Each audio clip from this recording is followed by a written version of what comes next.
Fala pessoal, beleza?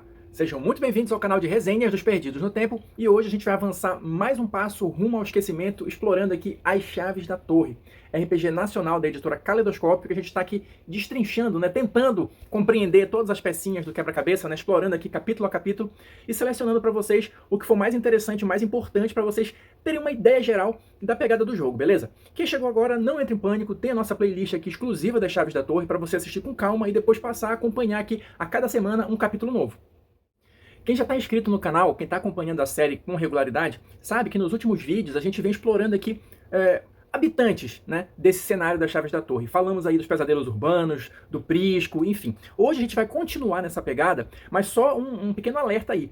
Quem está seguindo regularmente a série, já estamos nos aproximando do final da parte 1 do livro, ou seja, daqui mais alguns vídeos a gente vai fechar a parte do cenário, vamos colocar assim, e vamos entrar na segunda parte para começar a explorar as regras da Chave da Torre, beleza?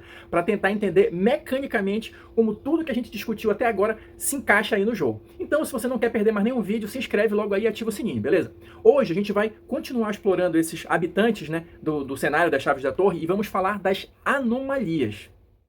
O primeiro tópico que o livro vai trazer em relação às anomalias é isso aqui, olha. Quando o oblívio quebra. O que isso tem a ver com as anomalias? Deixa eu ler esse trechinho para vocês que é interessante para a gente começar a tentar entender mais esse pedacinho aqui do quebra-cabeça. Olha lá. Não me surpreende, algumas vezes, o oblívio não cumprir o seu papel adequadamente. Tudo um dia se cansa e acaba cometendo algum erro. Até mesmo um vulcão pode deixar de expelir por cansaço e as leis da genética podem falhar e trazer uma raridade à vida.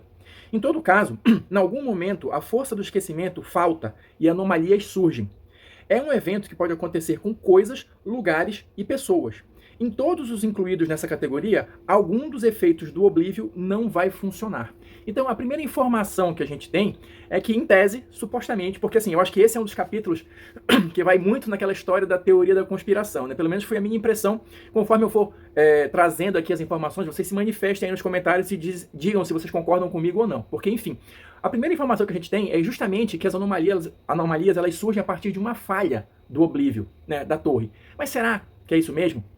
Porque assim, até então a gente tem aquela ideia que a torre é algo inatingível, inalcançável, que consegue ali manipular tudo e todos e tudo mais. Então será que ela é capaz de produzir uma falha? Ou será que isso não faz parte do plano dela de alguma forma, entendeu? Essa é uma discussão que permeia um pouco aqui as entrelinhas do capítulo, E a outra informação importante e interessante que a gente tem logo de cara é que anomalias podem ser coisas, lugares e pessoas, E o que vai caracterizar elas serem classificadas como anomalias é justamente que alguns dos efeitos do oblívio não vão funcionar nessas coisas, lugares e pessoas. Seguindo adiante, e ainda nessa pegada de anomalias surgem a partir de uma falha da torre, tem mais um trecho interessante aqui que vai tentar justificar isso, olha só. Quantos milhares de habitantes vivem num bairro? Na cidade inteira chegam a milhões? Imagine modelar a memória dessa massa de pessoas simultaneamente. É uma tarefa muito complexa. Para cada pessoa que precisa ser substituída, cada ponto de vista recontado, cada detalhe refeito, outras tantas, algumas sequer faziam parte da relação original, precisa sofrer a mesma execução. A reação em cadeia é no mínimo desastrosa.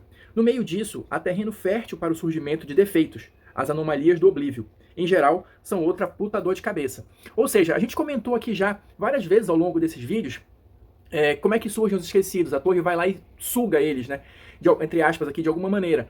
Só que assim, ele vai deixar um vácuo completo e absoluto? Alguém vai lembrar dele ainda? Pistas sempre ficam ali quando alguém some. Talvez algumas mais fáceis de encontrar, outras não. As pessoas esquecem de quem sumiu. Então essa é a discussão aqui.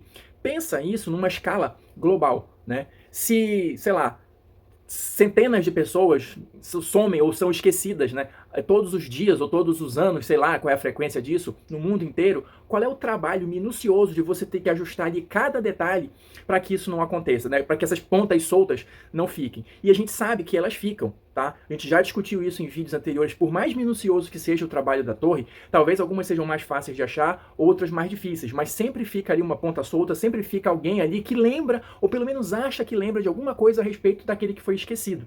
Então assim, isso, se você embarcar nessa onda, é um indício aí de falha da torre. Então, uma falha mais grave que essa seria justamente o que dá origem às anomalias. Essa é apenas uma das, sei lá, dezenas infinitas de possibilidades possíveis a respeito do surgimento das anomalias. E o bacana do jogo das Chaves da Torre é justamente isso, é você ficar tentando criar essas teorias e achar uma explicação, ou pseudo-explicação, ou possível explicação que seja a mais interessante para você usar no seu jogo.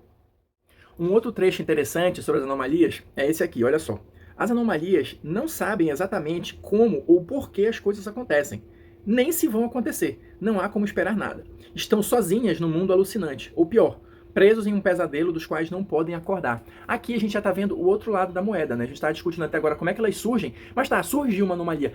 Como é que ela se enxerga? Como é que ela se percebe? Então, pelo que dá a entender aqui, é como se elas estivessem presas num pesadelo. Elas não sofrem os efeitos do oblívio, mas isso também, claro, cobra um preço delas. Elas ficam meio ali perdidas, tipo como zumbis, entre aspas, ou alguma coisa assim. O livro não é muito claro em relação a isso. Talvez no capítulo das regras a gente tenha mais explicações sobre algumas coisas, mas aqui é só para dar aquela primeira fagulha na sua imaginação, para tentar, né, entender como seria o comportamento de uma anomalia.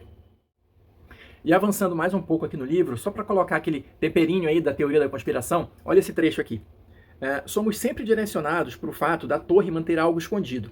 Descobrir segredos por trás da existência dessas anomalias pode ser um caminho para a verdade primordial. Quando se trata desses defeitos, o contexto é tão confuso e inesperado que prefiro acreditar ser apenas um boi de piranha para me fazer dar voltas em círculos. Ou seja, é aquilo que a gente estava comentando ainda há pouco.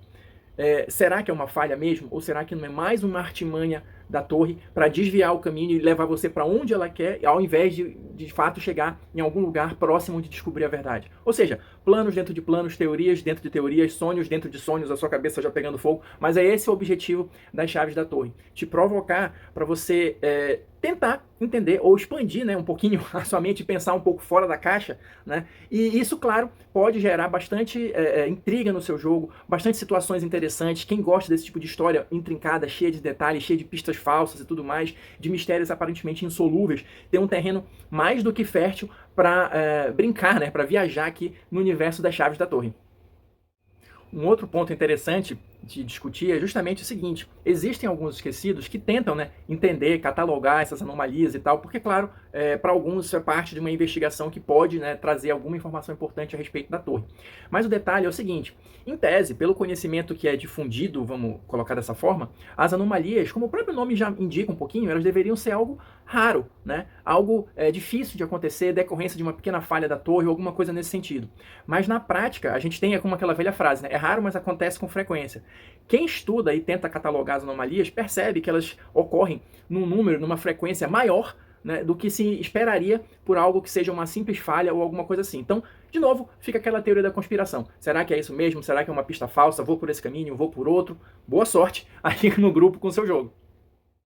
E para a gente fechar esse capítulo do livro, você já interagiu com uma anomalia? Aqui, né, aqueles exemplos para a gente tentar entender na prática, né, o que está rolando aqui a respeito das anomalias. Então eu vou ler alguns para vocês, olha só. Para o lado de lá, ele era apenas uma mente enlouquecida, uma pessoa esquizofrênica sem recuperação. Alucinações, catatonia, fala embolada, ilusões, sintomas clássicos.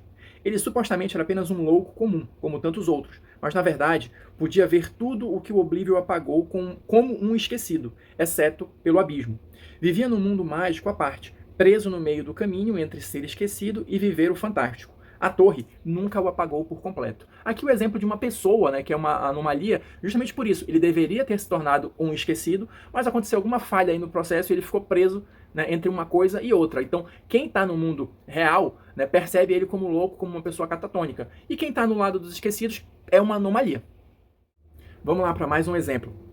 Já encontrei uma memória no abismo, mais surreal do que todo o resto. No início, achei estar sob efeito da psicodelia ou de algum mágico, mas no fim era só uma memória de um mundo todo diferente, um mundo pós-apocalíptico. Passei dias ali, vivi ou sobrevivi de uma forma diferente, entre ruínas e mutações. Aquilo não pode ter sido apagado, aquilo nunca poderia ter existido. Infelizmente, não encontrei a representação e jamais consegui acessar de novo aquela lembrança impossível.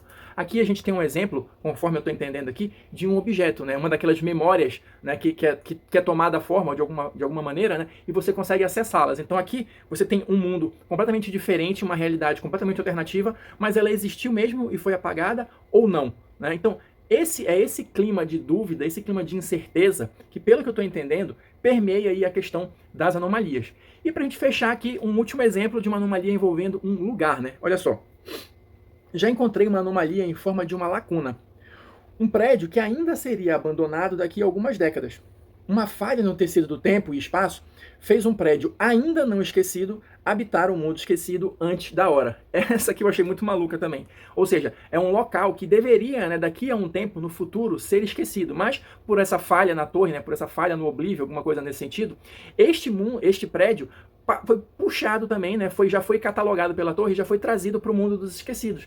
Mas as pessoas ainda moram lá dentro ou alguma coisa assim. Como é que isso vai funcionar na prática? Realmente é uma coisa diferente, instigante, e é isso que eu digo. As Chaves da Torre, ela sempre te provoca a pensar um pouco fora da caixinha para tentar, né, fazer alguma espécie de sentido disso tudo. E como é que você vai apresentar isso para um jogador? Como é que vai ser a interação deles com esse tipo de local, com esse tipo de pessoa? São essas coisas que eu acho que tornam as Chaves da Torre cada vez mais interessante. E com isso a gente fecha mais um capítulo das Chaves da Torre. Espero que vocês estejam curtindo aí essa nossa exploração, que a cabeça de vocês ainda não tenha explodido, ou melhor, tenha explodido mais de uma maneira boa, porque eu acho que esse é o objetivo do jogo, né? Então, quem quiser continuar com a gente, já se inscreve aí no canal, ativa o sininho. No próximo vídeo, eu acho que a gente vai fechar essa parte desses habitantes, né, do cenário de uma maneira geral, porque nós vamos falar das pessoas liminares, beleza? Então, se inscreve logo aí para você não perder nenhum vídeo. Quem assistiu até agora, muito obrigado, deixa aí seu like ou seu dislike, comentários, né, pra gente continuar trocando ideias e teorias malucas sobre tudo isso, e a gente se encontra na próxima resenha.